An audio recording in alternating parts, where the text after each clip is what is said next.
താരസംഘടനയായ അമ്മയിൽ ഇപ്പോൾ ചീഞ്ഞളിയുന്നത് എല്ലാവരും കണ്ടു കാണുമല്ലോ. എല്ലാവളുമാരുടെയും കപട മുഖം അഴിഞ്ഞു വീഴുന്നതും ഇവളുമാരെ പരസ്പരം അങ്ങോട്ടും ഇങ്ങോട്ടും ചെളിവാരി എറിയുന്നതും എല്ലാവരും കണ്ടു കാണും. വലിയ രീതിയിൽ കൊട്ടിഘോഷിച്ച് അമ്മ സംഘടനയുടെ ചരിത്രത്തിലെ ആദ്യത്തെ വനിതാ ഭരണ സമിതി എന്ന രീതിയിൽ കൊട്ടിഘോഷിച്ച് പിന്നെ ഭരണത്തിലേറിയവളുമാര് ഇപ്പോ അടപടലം മൂഞ്ചി എന്ന് പറഞ്ഞാൽ മതിയല്ലോ. ഭരിച്ചുകൊണ്ടിരുന്ന എല്ലാ അംഗങ്ങളും ഒരുമിച്ച് കൂട്ടരാജി. ഇനി ഭരണത്തിൽ ഇല്ലാത്തവളുമാരും അവിടെ ഇവിടെ ആയിട്ട് രാജിയൊക്കെ നടക്കുന്നുണ്ട്. പിന്നെ അഡോൾ കമ്മിറ്റി വന്നു, അവിടെ നിന്നും ഇപ്പൊ ഇന്നലെ രാജി നടന്നു എന്നുള്ള കാര്യം അറിഞ്ഞു കാണുമല്ലോ. അങ്ങനെ എല്ലാം കൊണ്ടും ഒരു വല്ലാത്ത അവസ്ഥയിൽ കൂടെയാണ് ഈ അമ്മ സംഘടന കടന്നു പോകുന്നത്. അപ്പൊ അൻസിബ ഹാസൻ ഉന്നയിച്ച പല ചോദ്യങ്ങൾക്കും പിന്നെ ഉത്തരമില്ലായിരുന്നു എന്നുള്ളത് മാലാ പാർവതി ഒരു ചാനൽ ചർച്ചയിൽ പറയുന്നത് കേട്ടായിരുന്നു. ശ്വേതാ മേനോൻ ഉത്തരമില്ലായിരുന്നു എന്നുള്ളത്. അപ്പൊ ഇവരുടെയൊക്കെ എല്ലാവരുടെയും പിന്നെ ഒരു മുഖംമൂടി അഴിഞ്ഞു വീഴുന്ന ഒരു കാഴ്ചയാണ് ഇത്രയും ദിവസമായിട്ട് കണ്ടുകൊണ്ടിരിക്കുന്നത്. എന്തായാലും കൊള്ളാം. അപ്പോ ഈ വീഡിയോയില് ലക്ഷ്മി പ്രിയയെ പറ്റിയാണ് സ്പെസിഫിക് ആയിട്ട് സംസാരിക്കാൻ പോകുന്നത്. െതിരെ വ്യാജ കേസ് തൃപ്പൂണിത്തുറ പോലീസ് സ്റ്റേഷനിൽ കൊടുത്തു എന്ന് പറയപ്പെടുന്ന ആ വനിതാ എക്സിക്യൂട്ടീവ് അംഗം വേറെ ആരുമല്ല, ലക്ഷ്മി പ്രിയ എന്ന ഞാനാണ്. അൻസിബ കോടതിയെ സമീപിച്ചോട്ടെ, പക്ഷേ ഞാൻ എന്താണെങ്കിലും 10 കോടി രൂപ മാനനഷ്ടം ആവശ്യപ്പെട്ടുകൊണ്ട്. ലക്ഷ്മി പ്രിയയെ പറ്റിയിട്ട് അത്ര നല്ല സംസാരമല്ല പൊതുവെ സിനിമാക്കാർക്കിടയിൽ ഉള്ളത്. ഇവര് വർഗീയത പറയുന്നുണ്ടെന്നുള്ളതൊക്കെ ഒരു ആരോപണമൊക്കെ ഇങ്ങനെ വരുന്നുണ്ട്. അപ്പൊ ലക്ഷ്മി പ്രിയ ഒരു പോസ്റ്റ് ഫേസ്ബുക്കിൽ ഇട്ടിട്ടുണ്ടായിരുന്നു. ഞാൻ ആ പോസ്റ്റ് ഒന്ന് വായിക്കാം. കഴിഞ്ഞ ശനിയാഴ്ച തന്നെ ഇൻഫോർ പാർക്ക് സൈബർ സെൽ വിഭാഗത്തിൽ പരാതി കൊടുക്കുകയും 2 ദിവസത്തിന് ശേഷം സ്റ്റേറ്റ്മെന്റ് എടുക്കുകയും ചെയ്തിട്ടുണ്ട്. ഒന്നും രണ്ടുമല്ല, 93 വീഡിയോകൾ, അവയുടെ ലിങ്കുകൾ, തംബ്നെയിൽ സ്ക്രീൻഷോട്ട് ഇവ പെൻഡ്രൈവിൽ കൊടുത്തിട്ടുണ്ട്. വീരവാദം പറഞ്ഞവർ ചിലരൊക്കെ വീഡിയോ ഹൈഡ് ചെയ്ത് ഓടിയിട്ടുമുണ്ട്. എന്നാൽ കേരള പോലീസിനെ എനിക്ക് നല്ല വിശ്വാസമുണ്ട്. കുറച്ച് ദിവസങ്ങൾക്ക് ശേഷം കാണാം. എന്റെ പോരാട്ടം ഇവന്മാർ വീഡിയോ ചെയ്യുന്ന മുഴുവൻ സ്ത്രീകൾക്കും വേണ്ടിയിട്ടാണ്. ഞാനും നിങ്ങളുമൊക്കെ ജോലി ചെയ്താണ് ജീവിക്കുന്നത്. അവരും പോയി പണിയെടുത്ത് ജീവിക്കട്ടെ, പരദൂഷണം പറയാതെ. അപ്പൊ ഇവർ പറയുന്ന കേട്ടല്ലോ, സമൂഹത്തിൽ സ്ത്രീകൾക്കെതിരെ വീഡിയോ ചെയ്യുന്നവർക്കെതിരെയാണ് ഇവരുടെ പോരാട്ടം. അല്ല, ഇവരെന്തോ ഉദ്ദേശിക്കുന്നത്? ഈ സ്ത്രീകളെ കൂട്ടുപിടിക്കേണ്ട കാര്യം എന്താ? സമൂഹത്തിൽ നല്ലത് ചെയ്യുന്ന സ്ത്രീകളുണ്ട്, അവരെ പറ്റിയിട്ടും സംസാരിക്കാറുണ്ട്. മോശം ചെയ്യുന്ന സ്ത്രീകളെ വലിച്ചു കീറി ഒട്ടിക്കാറുമുണ്ട്. അത് ചെയ്യാൻ പാടില്ല എന്ന് നിങ്ങളോട് ആരെങ്കിലും പറഞ്ഞിട്ടുണ്ടോ? അല്ലെങ്കിൽ അങ്ങനത്തെ ഒരു രാജ്യത്താണോ നമ്മൾ ജീവിക്കുന്നത്? നമുക്ക് ഇവിടെ അഭിപ്രായ സ്വാതന്ത്ര്യമുണ്ട്. ആ അഭിപ്രായ സ്വാതന്ത്ര്യം എന്ന് പറയുന്ന ലിമിറ്റിൽ നിന്നുകൊണ്ട് തന്നെയാണ് സംസാരിക്കുന്നത്. നിങ്ങൾ എന്തിനാ ബാക്കിയുള്ള സ്ത്രീകൾക്ക് വേണ്ടിയിട്ട് സംസാരിക്കുന്നത്? നിങ്ങൾ സ്വന്തം കാര്യം നോക്കിയാൽ പോരെ. അപ്പൊ നിങ്ങൾക്കൊരു ആപത്ത് ഇപ്പൊ അതൊക്കെ വിട്. ഇപ്പൊ ഈ സംഘടനയുള്ള ഇത്രയും ആൾക്കാരും സ്ത്രീകളായിരുന്നല്ലോ. അപ്പൊ നിങ്ങൾ പിന്നെ ബാക്കിയുള്ള സ്ത്രീകൾക്ക് വേണ്ടിയിട്ടാണ് സംസാരിക്കുന്നതെന്ന് പറയുന്ന സമയത്ത് നിങ്ങൾക്കെതിരെയും ഒരുപാട് സ്ത്രീകൾ നിൽപ്പുണ്ട് എന്നുള്ളത് മനസ്സിലാക്കണം. അതൊക്കെ ഇതെന്ന് പറയുന്നത് ബേസിക്കലി ഇവരുടെ ഒരു മുഖംമൂടി തന്നെയാണ്. ഞങ്ങള് പിന്നെ ബാക്കിയുള്ള സ്ത്രീകളും കൂട്ടുപിടിച്ചിട്ട് നമ്മൾ ഇങ്ങനെയാണ് ചെയ്യേണ്ടത്, ഇതാണ് നമ്മുടെ നിലപാട്, ഈ രീതിയിൽ വേണം നമ്മൾ ജീവിച്ച് കാണിക്കാൻ എന്ന ഒരു തെറ്റായ ധാരണ ബാക്കിയുള്ള സ്ത്രീകൾക്കും കൂടി പറഞ്ഞു കൊടുക്കണം. അതിനകത്ത് എത്ര പേര് വീഴുന്നുണ്ടെന്നുള്ളത് രണ്ടാമത്തെ കാര്യം. അപ്പൊ ഇതുപോലൊരു പോസ്റ്റ് ലക്ഷ്മി പ്രിയ അങ്ങോട്ട് ഇട്ട് കഴിഞ്ഞാല് ജനങ്ങൾ വെറുതെ ഇരിക്കുവോ? ജനങ്ങളും അതിന്റെ അടിയിൽ നല്ല രീതിയിൽ കമന്റ് ചെയ്ത് കൊടുത്തിട്ടുണ്ട്. ഞാൻ എന്തായാലും ഓരോന്നോരോന്നായിട്ടൊന്ന് വായിക്കാം. ഒരു കാലത്ത് മുരളിയും ഇന്നസെന്റും ലാലേട്ടനും സുരേഷ് ഏട്ടനും മമ്മൂക്കയും ഒക്കെ നയിച്ച അമ്മയുടെ തലപ്പത്ത് ഇവളെയും പ്രിയങ്കയും പോലെയുള്ള സിനിമയൊന്നും ഇല്ലാത്ത പരദൂഷണക്കാരികളും ടീറ്റോമിനെ പോലെയുള്ള മൈരന്മാരും വന്നതോടെ ആലുവ റെയിൽവേ സ്റ്റേഷനിൽ രാത്രി നടക്കുന്ന വേശ്യാലയം പോലെയായി അമ്മ.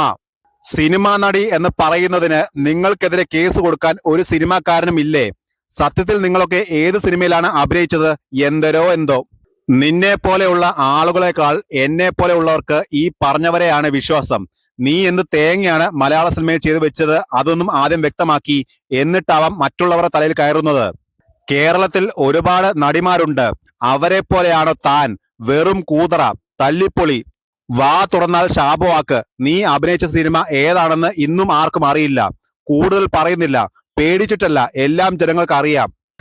ഇതിൽ ആദ്യം നിരോധിക്കേണ്ടത് നിന്നെ പോലെയുള്ള ജാതി വെറി പിടിച്ച വർഗങ്ങളെയാണ്. ഇങ്ങനെ പോകുന്നു ഈ പോസ്റ്റിന് താഴെയുള്ള കമന്റുകൾ. ഗ്യാലറി മൊത്തത്തിൽ ഇവൾക്കെതിരാണ്. ഇനി ഉഷ ഹസീന എന്ന് പറയുന്ന മറ്റൊരാളുണ്ട്, പുള്ളിക്കാരിയും ഒരു പോസ്റ്റ് ഉണ്ട്. ആ പോസ്റ്റും കൂടി ഞാനൊന്ന് വായിക്കാം. ശ്രീമതി ലക്ഷ്മി പ്രിയ ഇന്നലെ രാത്രി എനിക്കും പൊന്നമ്മ ചേച്ചിക്കും ഒരു മെസ്സേജ് അയച്ചിട്ടുണ്ട്. അതിലെ മാറ്റർ തന്നെ FBയിലും അവർ പോസ്റ്റ് ചെയ്തിട്ടുണ്ട്. ശ്രീമതി ലക്ഷ്മി പ്രിയ ഒരു കാര്യം മനസ്സിലാക്കണം. ചാനലുകൾ തോറും കയറിയിരുന്ന് വായിൽ വരുന്നത് കോതക്ക് പാട്ട് എന്നതുപോലെ വർഗീയ വിഷം തുപ്പുമ്പോൾ ആലോചിക്കണമായിരുന്നു. ഇത്തരക്കാരെ പ്രോത്സാഹിപ്പിക്കാനോ അംഗീകരിക്കാനോ ഞങ്ങൾക്ക് മനസ്സില്ല. അമ്മ സംഘടനയിൽ വർഗീയത കൊണ്ടുവരാമെന്നുള്ള വലിയ മോഹം ഞങ്ങൾ പൊളിച്ചടുക്കിയതിന്റെ, ആ മോഹം പൊലിഞ്ഞുപോയതിന്റെ രോദനമായിട്ടേ ഞങ്ങൾക്ക് ഇതിനെ കാണാനാവുകയുള്ളൂ. അൻസിബ കഴിഞ്ഞ 10 മാസം അനുഭവിച്ച വിഷമങ്ങൾ, അവഗണനകൾ, അപമാനങ്ങൾ, അതിലൊക്കെ ഇന്നലെ ഞങ്ങൾ മറുപടി നൽകി. അൻസിബയുടെ നിലപാട് അതാണ് ശരി. ഞങ്ങൾ അവളെ കൂട്ടുപിടിച്ചു, ഒപ്പം നിന്നു. നിങ്ങളെ പോലെയുള്ള വർഗീയ വിഷം തുപ്പുന്നവരെ അമ്മയ്ക്കും വേണ്ട. ജനറൽ ബോഡിയിലെ ഭൂരിപക്ഷം അംഗങ്ങളുടെയും അഭിപ്രായം അതുതന്നെയായിരുന്നു. ഇന്റർവ്യൂകളിൽ ജനിപ്പിച്ച മാതാപിതാക്കളെയും ജനിച്ച മതത്തെയും ഖുറാനെയും തള്ളിപ്പറഞ്ഞ നിങ്ങളുടെ അത്തരം സ്റ്റേറ്റ്മെന്റ് ശരിയായില്ല എന്ന് പറഞ്ഞതിന് എന്നെ ഒരു പ്രോഗ്രാമിന് വിളിക്കാൻ എന്റെ സഹപ്രവർത്തകർ പറഞ്ഞപ്പോൾ മറ്റ് സഹപ്രവർത്തകരുടെ മുൻപിൽ പബ്ലിക്കായിട്ട് നിങ്ങൾ എന്നെയും ജിഹാദിയാണ്, അവരെ വിളിക്കണ്ട എന്ന് പറഞ്ഞില്ലേ? വാ തുറന്നാൽ വർഗീയത വിളമ്പുന്ന നിങ്ങളുടെ ശവം കാണണമെന്ന് എനിക്കൊരു താല്പര്യവുമില്ല. അപ്പൊ ഇവര് തന്നെ പറയുന്നുണ്ട്, ഈ ലക്ഷ്മിപ്രിയ എന്ന് പറയുന്നവള് വർഗീയത വിളമ്പുന്ന ഒരു സ്ത്രീയാണെന്നുള്ളത്. അപ്പൊ ഇതൊക്കെ തന്നെയാണ് ഞാൻ നേരത്തെ പറഞ്ഞ കപട മുഖം എന്ന് പറയുന്നത്. സ്ത്രീകളെ കൂട്ടുപിടിച്ചോണ്ട് അവർക്കെതിരെ സംസാരിക്കുന്നവർക്കെതിരെ കേസ് കൊടുക്കുക. അത് സംസാരിക്കുന്ന കാര്യത്തിൽ ന്യായമുണ്ടോ ഇല്ലയോ എന്നുള്ളത് പിന്നത്തെ കാര്യം.